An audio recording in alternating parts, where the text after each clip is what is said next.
തന്റെ സുഹൃത്തിനെ പരീക്ഷാ സെന്ററിൽ വിടാൻ വന്നതായിരുന്നു. അവിടെ വെച്ചാണ് അവൻ ആദ്യമായി കല്യാണിയെ കാണുന്നത്.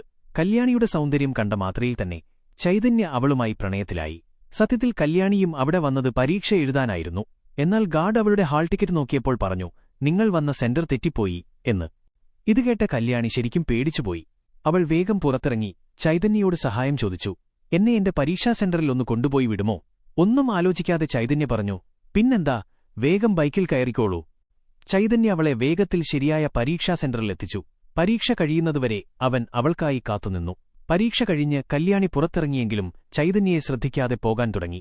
ഇതുകണ്ട ചൈതന്യ അവളെ പുറകിൽ നിന്ന് വിളിച്ചു. അവൾ അവന്റെ അടുത്തുവന്നു പറഞ്ഞു, വളരെ നന്ദി, നിങ്ങളില്ലായിരുന്നെങ്കിൽ എനിക്ക് പരീക്ഷ എഴുതാൻ കഴിയില്ലായിരുന്നു. ചൈതന്യ പുഞ്ചിരിച്ചുകൊണ്ട് വെൽക്കം എന്നു പറയുകയും അവളുടെ ഫോൺ നമ്പർ ചോദിക്കുകയും ചെയ്തു. എന്നാൽ ഇതു കേട്ടതും കല്യാണിക്ക് ദേഷ്യം വന്നു.